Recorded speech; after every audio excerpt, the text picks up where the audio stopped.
L'édito de Djemeldine Benchenouf. Salam alaikum, Azul Fillaoun, bonsoir. Le seul système politique qui s'impose de lui-même à tous les peuples du monde, par ses vertus intrinsèques, par ce qu'il permet de justice, de dignité et de liberté, le système rêvé que nous sommes très nombreux à vouloir pour nos pays est celui d'une démocratie véritable, qui tire sa légitimité de la seule volonté populaire,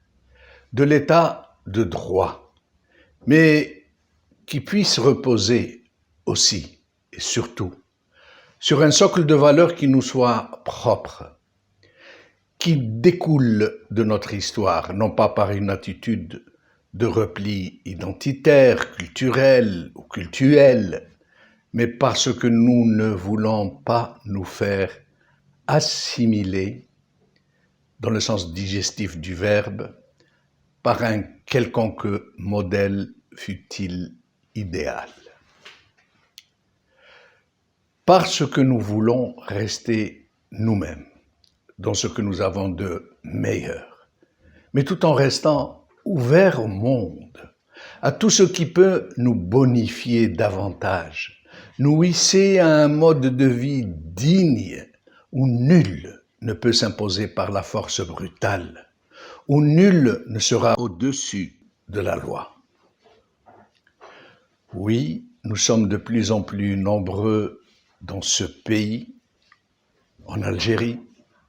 à aspirer très fortement à vivre dans un système politique enfin vertueux. Nous voulons un état de droit, mais sans pour autant nous laisser absorber par un Occident envahissant, qui se trouve lui-même dans une situation existentielle et politique très problématique aujourd'hui, où des forces occultes ont réussi à prendre le contrôle de certains parmi les mécanismes démocratiques, par des moyens très insidieux, où de nouvelles perceptions de la société et de la famille s'imposent désormais et bouleversent de fond en comble les plus vieilles constantes sociales. Nous voulons le meilleur pour nos pays, nous voulons réinventer un modèle sociopolitique, mais sans nous laisser ingérer par quelque idéologie dominante qui soit, ni quelque intégrisme qui soit, parce que le risque pour nous est grand de passer d'un système despotique primaire à un autre plus subtil en ces temps de standardisation, où les sociétés humaines sont systématiquement diluées dans le bain mondialiste. C'est pourquoi je crois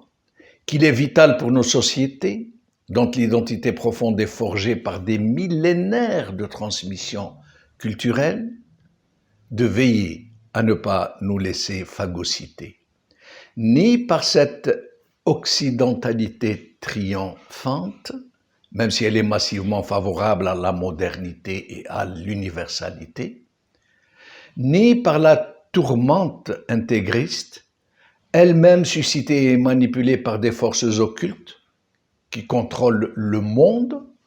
et qui sont les véritables fondateurs du terrorisme pédagogique, celui qui sert à formater le prêt-à-penser.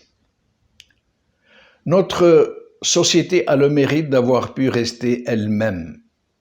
malgré toutes les vicissitudes qu'elle a traversées. Elle est restée elle-même relativement, et malgré tout ce qu'elle a subi, des uns et des autres, mais sans pour autant se recroqueviller dans des attitudes de frilosité culturelle et identitaire. Elle a su s'imprégner de cet Orient dont la civilisation a illuminé le monde et qui est venu s'amalgamer harmonieusement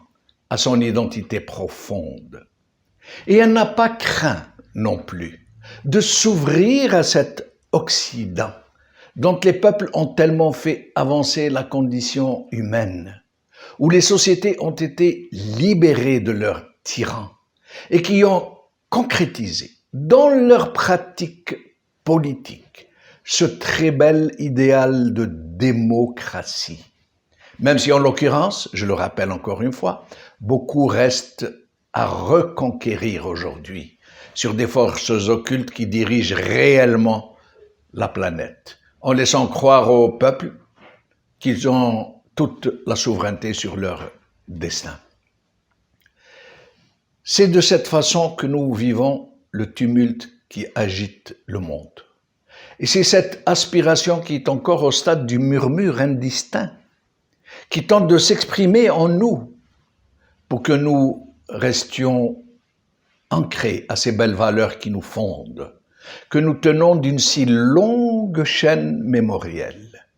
qui nous distingue, qui nous incite justement à ne prendre de l'autre, de notre frère humain, que ce qui ne sape pas nos propres fondements. Nous sommes preneurs de tout ce qui pourrait nous revivifier, nous fortifier, nous propulser vers des horizons de dignité,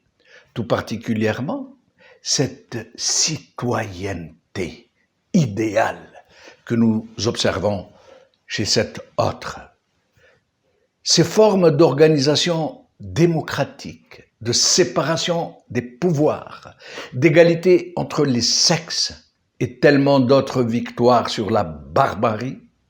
remportées par cet autre, par ces peuples occidentaux, par ces frères humains, après des luttes acharnées contre le despotisme, contre l'obscurantisme. C'est pourquoi je crois que nous devons nous ouvrir à ce qu'il y a de meilleur dans le monde, sans laisser quiconque tout nous fourguer en kit, en vente concomitante. C'est pourquoi nous devons tout entreprendre pour que notre source vive, venue de nos profondeurs, ne tarisse jamais. Bravo la khair.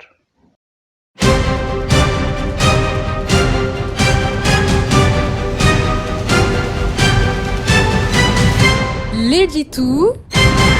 de Djemeldine Benchenouf.